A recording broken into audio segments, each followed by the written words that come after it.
Ale kumanga motema moto yaya.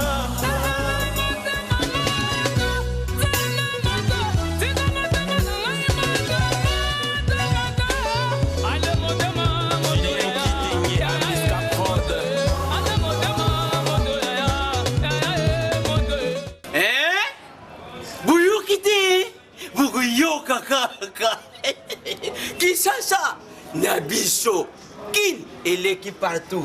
Kin et l'équipe partout. Kinshasa et l'équipe partout. Kinshasa et l'équipe partout. Kinshasa et l'équipe partout. Kin et l'équipe partout. KNB. Kinshasa et l'équipe partout. Mbote bandeko balandi magazine KNB Kinshasa na biso, bienvenue na magazine na bino.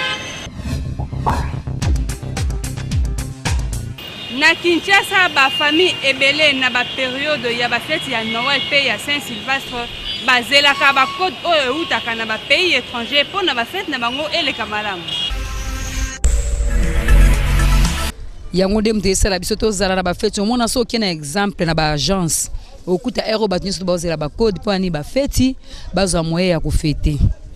Na mona rango bon en fait na lobaka kena mona rango eza normal parce que na mboka na biso tozana na kati ya balance tozo luka pepe na biso comme net ba pays wana libanda mais le kana to comité yango tozo vivre mingi na ba pays libanda eza nango phénomène mo eza mabe penza te po esungaka mais soki neti kende kwa zangi ekoma eloko moko boete ya ko déranger o non soit pona ba fête nde kwa tinda kite ekoma ya kokangela ekanda no loko atindela engai te antukanga na ye tokosola su tenga na kocha swini te na ngate na benga ye bon aza pe muta rozanga.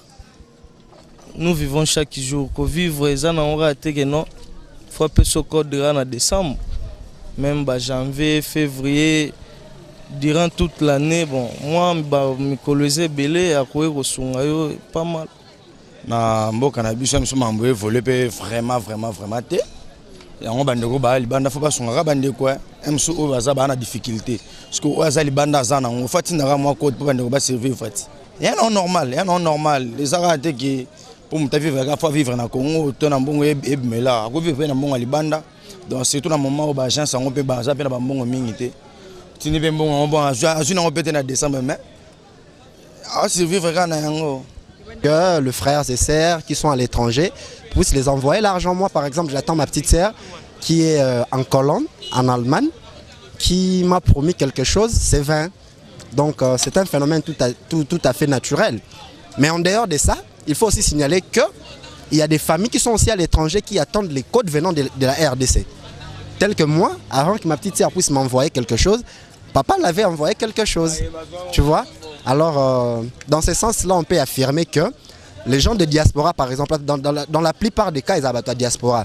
Bangonde ba facilitera ba ndekona biso o toza na Kinshasa pour le fait. Donc c'est un phénomène tout à fait naturel. Les gens de l'Europe envoient l'argent dans leurs familles qui sont ici en RDC. Et nous aussi qui sommes ici en RDC, des fois, on envoie aussi quelque chose. Mais dans la plupart des cas, mingi, ils ont au bazar en Europe. Mais dès que les situations socio-économiques de notre pays sera stable, vous verrez qu'il est vraiment impossible de battre d'ailleurs, on a besoin de battre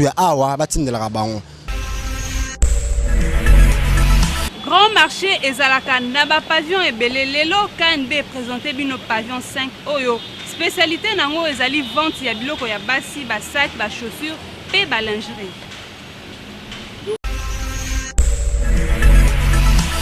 Eric Kwenye kanza kata ya kokanga lopango eke kumesh esika otika ngai polele na miswa ba passager eza pavillon 5 nakata pavillon 5 okoyo somba mapapa kitoko okosomba pe ba blouse ya kitoko ba sapata kitoko ba soutien pe ya kitoko na ba kaleso ya kitoko olati pe umeli toza na kata pavillon 5 babo balingi kolata biloko ya kitoko ba ye na pavillon 5 ba okuta biloko ya kitoko banda ba saki ba soutien ba kaleso ba ye na pavillon 5 nde ba okuta biloko ya kitoko awa totekaka mingi ba saki na ba sapatu na ba bijoux.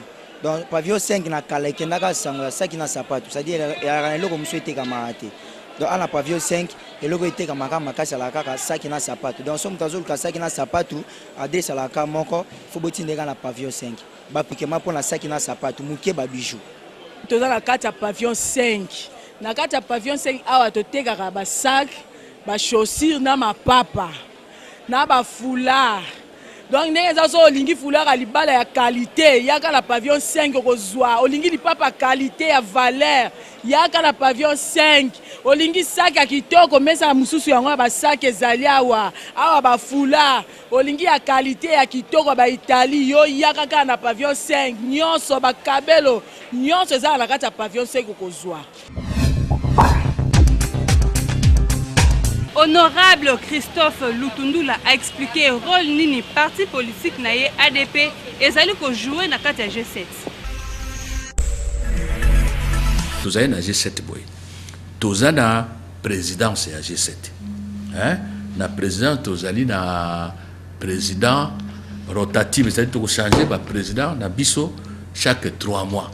To pesaki doyen Mwando mokonzi ya parti inafek INADEF, résidence 3 mois après, Tozui, MSR, parti ya ezali na ba élu mingi mikoloyo. Donc INADEF na MSR ba kozala ka vice-présidence 3 mois. Biso ba parti mususu tozali ba vice-président.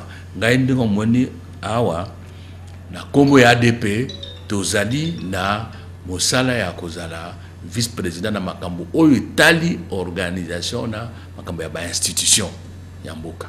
Rapport avec le Parlement, la présidence, avec le gouvernement, avec les tribunaux, tout makambo tali organisation ya mboka institution ndenge salaka ndenge tambolaka oyo ezali domaine na kai bamusu bazana ba secteur mususu. Tozali ko sala makambo siko lokola ba parti nyonso. Tozana ba organe na biso tokozala na élection. Toyokanaki na G7 que tokozala candidat moko na élection présidentielle tango makambo ale ko koma tokosangana potobimisa candidat mais baloyo pona biso na bato ya G7 et kozala pamba boyete toza mikoloyo ko koma o babengaka programme commun de gouvernement pour pas na biso bato bakana na gouvernement kaka azui place esili avant tout soutenir mutu abato que une élection faut to kana eloko ni tokosala na mboka na biso pour mboka ekende liboso. To remarquer lelo bandeko na biso ya misala ya maboko lokola batailleur pe ba cordonnier ba respectaka lisusu ba parole tenite envers ba client na bango yango ba koma ko benga bango batu ya lokuta boyo kanenge ba kinwa ba réagir na miko ya KNB. Ngana leli yo yo yo yo yo go go go go ngana leli yo mama ngaba bengi ngai sheri na ngakomwe mama na ngakomwe biso bana ye nalele o nalele namoleli ye namoleli o namoleli ye namoleli o tukawande baloba nga mona bakosaka ndenga na télé a na kokosa te puisque za musala soki muto ene lamba neti beto tongati bilamba mso ekoti lelo ye pa pesi journée oya kozwa te na kozwela mbala ngata msu lobby ou bien na kozwa après 2 jours oya kokuta biso to tonga ye pesa na journée kozwa donc oya liboso azwi a retirer la maneta msu lobby après les jours suivants o pe akopesa azwi la mais biso toza bato pona bato ba qualifier bato misala maboko toza honnête te en tout cas on eza lokuta pona ngai bato misala maboko bazala logique te ba respecta musala ba neti ngai na pesa ke sandal banda lobby wana asalela ngai banda na pesa eti lelo eleki susimena na pesa ke sandal aselana ke na fête ti lelo kabo bata ba cordonnier ba couturier ba menuisier bazala sérieux te bata misala maboko bazalo kuta pona okende pa tailleur opesi elamba ofuta mbala moko ofuti epe mbongo ya kamati lamba na akamati akangi avandeli yango donc ya mama singa motonga salaki bwe mama ezalaki bwe akobinisa kokosa yo le musu mono yo kikanda ale bokamata mabe okozwa pela mbo kenango mbongo na etikale yango tozaka sina confiance bata misala maboko te effectivement bazala lokuta parce que ezana ba atanga yo naza victime na pesaka ami mobo aza réparateur abongisa ba téléphone na pesier téléphone ngai arrangelenga abina ngai ya kozwango tokali samedi maintenant ya samedi ti lelo tokomiso 4 mois a réaliser raté bon eloko esalaka ke bazala série te na nde tomonaka parce que bazalaka bamisala ebele po expliquer client réalité que non pour le moment nakozwa te naza na bamisala ifuna sisa mais bango akosepela kaka yo pesa ye mbongo po abetisa bato vraiment eza mpenza pasi bino moko balandi bakino ndenge balobi par rapport au comportement ya bato misala maboko yango biso KNB tokoloba kaka bino bato misala maboko bobebisa confiance te client koya kopesa eloko soki opromettre ye date wana il faut o réaliser parce que oko risquer o perdre clientèle na yo Kinshasa eleki partout elobamaka mingi epai ya bakinoa pe eyembama ntina banzembo ko bandeko ya basi balingaka basi ya bandeko ya mibali na bango te yango KNB ekitaki sur terrain mpona koyeba cause ya likambo yango KNB ekiti na terrain mpona kosola likambo oyo elobama pe eyembama ntina banzembo ke bandeko ya basi balingaka basi ya bandeko na bango ya mibali te yango tokosola na bakinoa toyeba soki situation wana ezalaka vrai bandeko ya basi yo balingaka basi ya bandeko ya mibali te mpona nini yo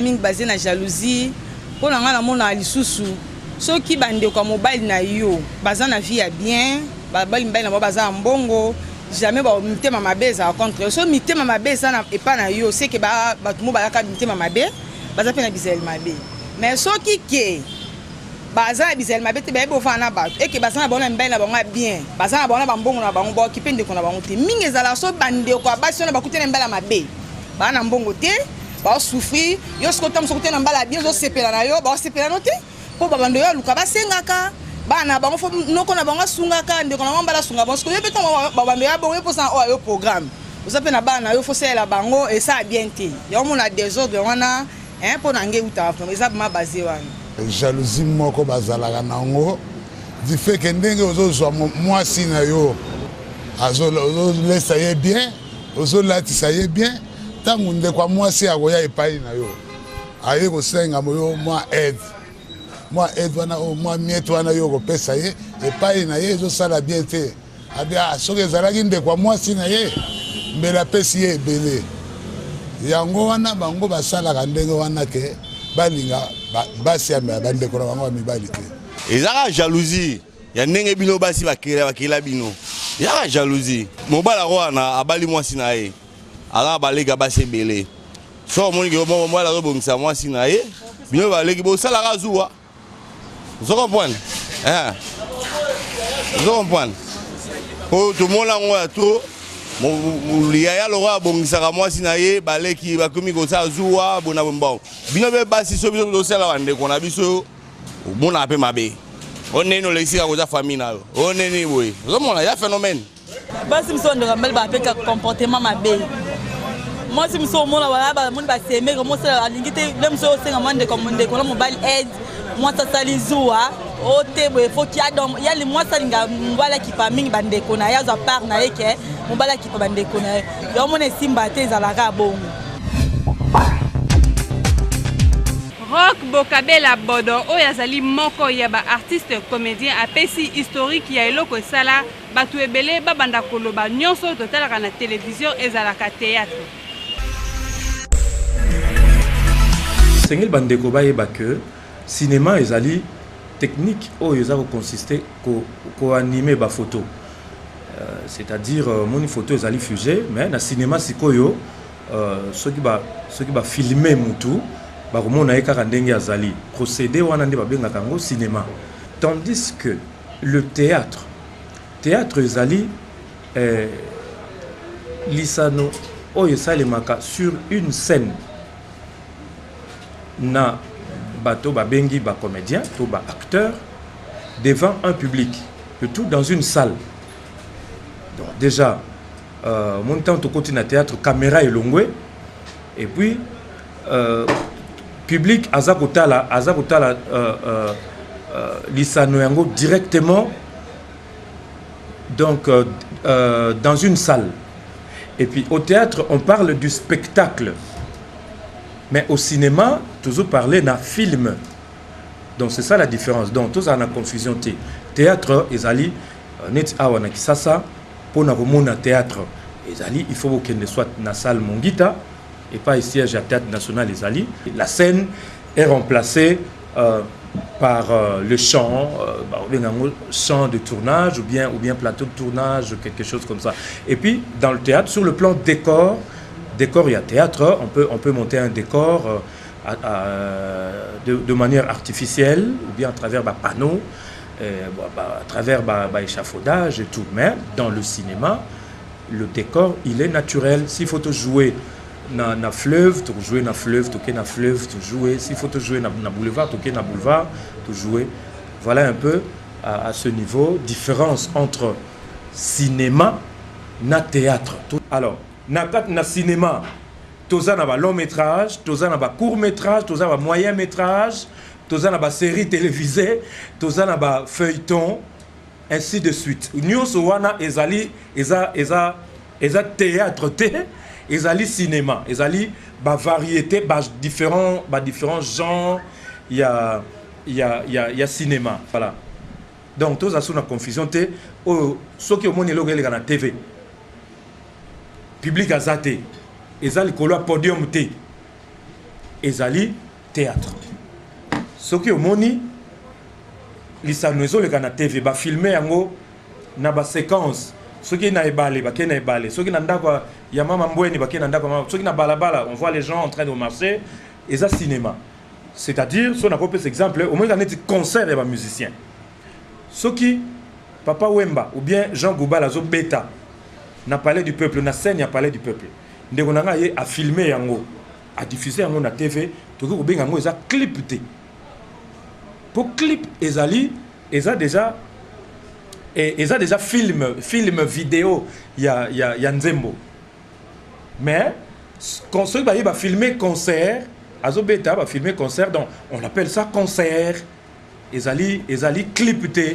C'est la même chose avec le théâtre qui se passe sur une scène et le cinéma. Et comme fréquent lelo na Kinshasa, ba pasteur ebele ba koma kopesa komo na bango na ba église, boyo kanenge ba kinoa ba réagir pona likambo ngo.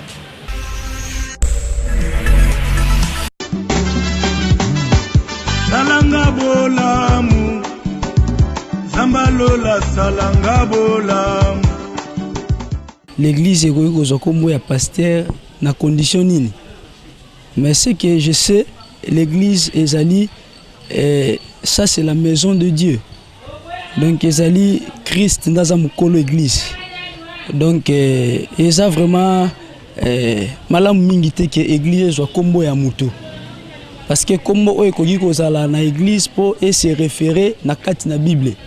Et na kati na Bible tozomona ba histoire, tozomona ba lié ba place oyo makambu na bonzambe et salama oyo tokoki ko référer na sous ya inspiration ya Saint-Esprit ya kopesa kombo na église na yo.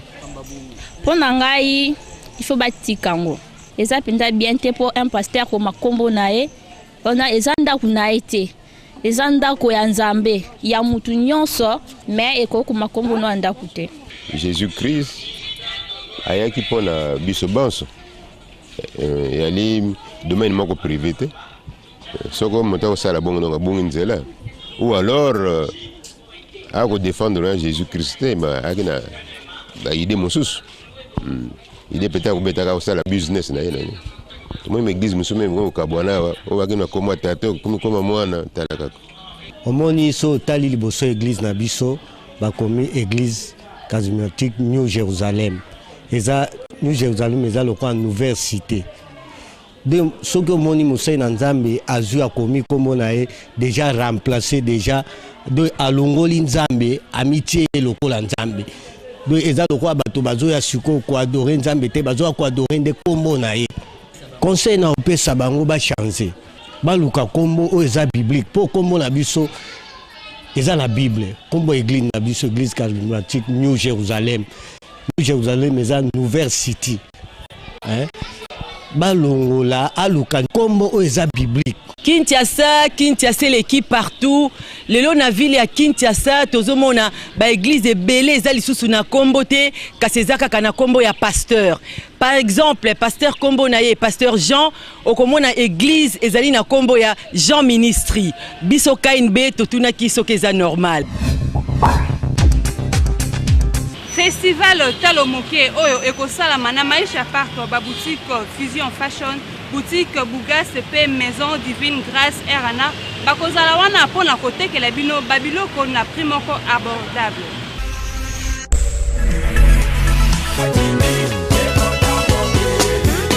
Est-ce qu'on s'en vivre non? Événement de Yamoyo.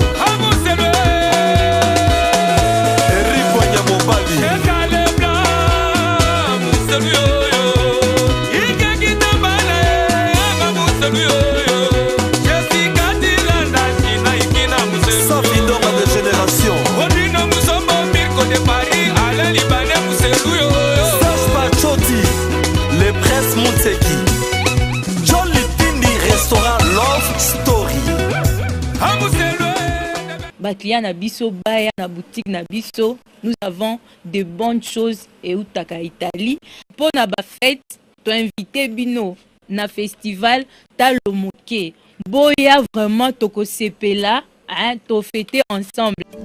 Amour amour Anissa Anissa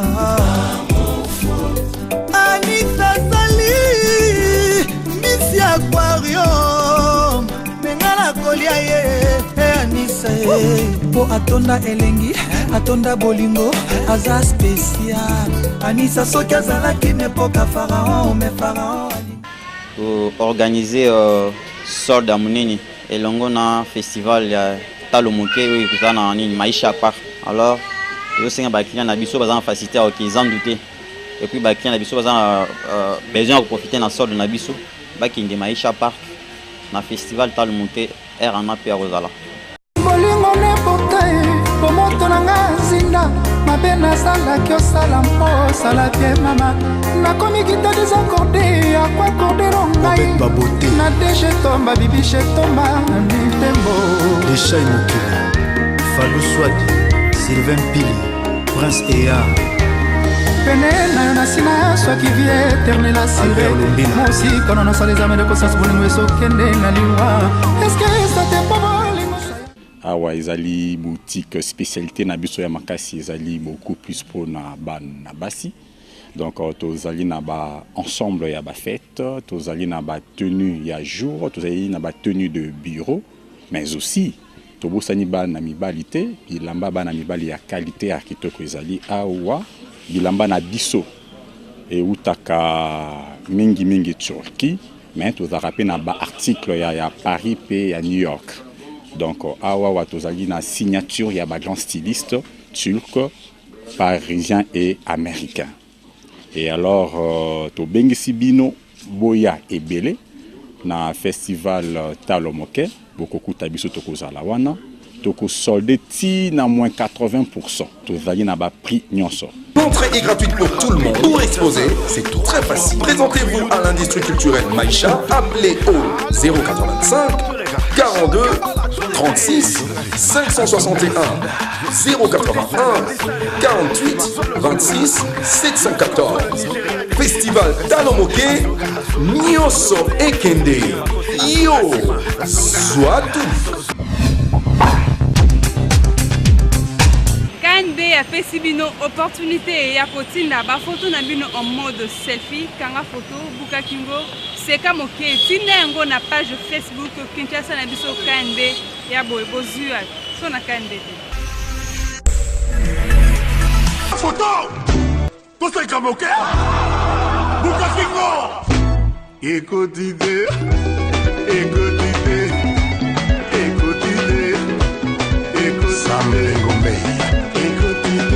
Maman m'a passé à Zebola. Écoutez, Vital Caméré. Écoutez, envoie selfie. Écoutez, Monsieur le maire du Gololele.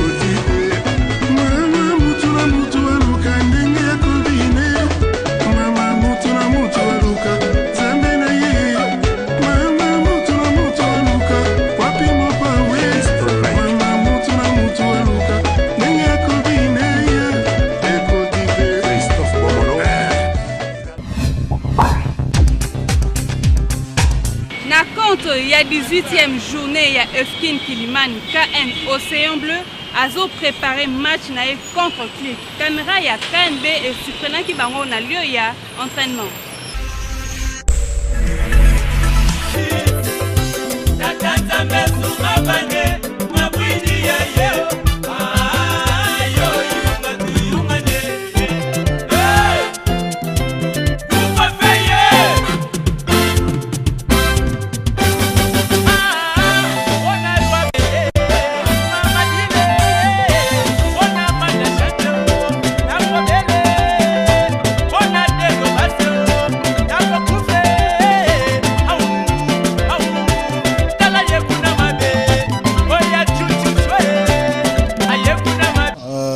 L'équipe n'a comme on a un Océan Bleu.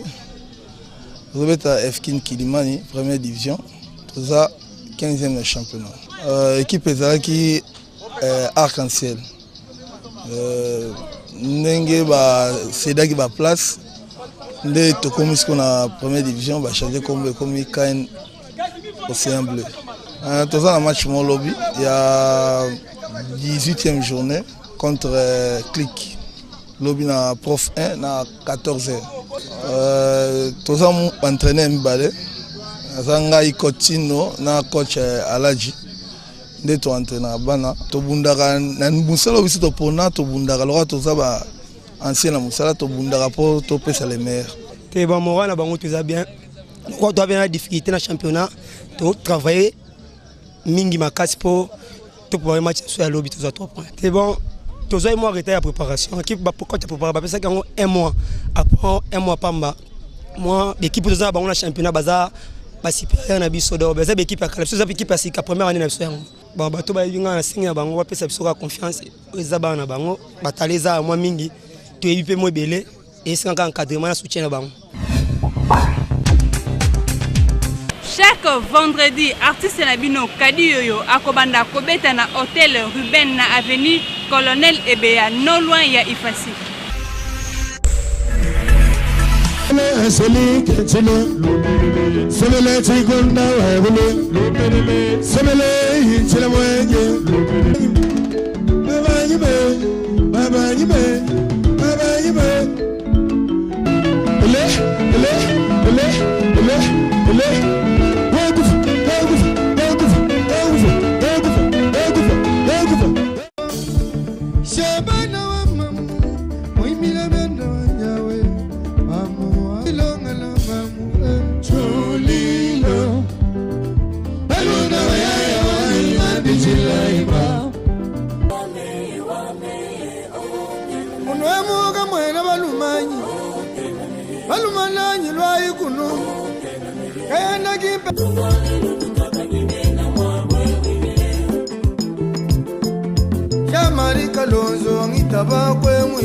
Programme nangai ya mouvement ezali chaque vendredi nazalia na hôtel Riben avenue Colonel Ebea numéro 92 à partir de 20h juste na bandi pona ko sepelisa ba fanatique nanga po olie ba mataka bakitaka Banakin après de retour à Johannesburg, Cape Town, Pretoria, touti kobuka Lubumbashi, Kasumbalesa, touti kobuka to kwei siko na katsakin ba tout ba lukaki kadio wa kundemba le prince de Lulabour déjà to sto kweyaki déjà to za na katsa mabele alors adresse za se moko ndenge to sto soyaki to za bongo na hôtel Riben eza en diagonale ya Ifasik na boîte ya Ngwasuma place Masolo exvandi na katsa ville babi vendredi oyo babi papa mama ya leki bo me mama puta na bino ata boza na car bo tiango na katsa coffre vendredi oyo na katsa hôtel Riben avenue Colonel Ebea numéro 92 bo ko mona babiloko euti katanga Kadi Yoyo azongeli ba activité na ye awa na Kinshasa esengeli boyeba abanda kobeta chaque vendredi na hôtel Riben avenue Colonel Ebea non loin ya Ifasik na 19h Kinshasa et l'équipe partie. Merci na attention bo accorda ki na magazine na bino KNB Kinshasa na biso magazine yelelo auto présenta ki yango na boulevard du 30 juin donc comme na suka botika toujours connecté branché scotché na magazine na bino KNB Kin et l'équipe partout.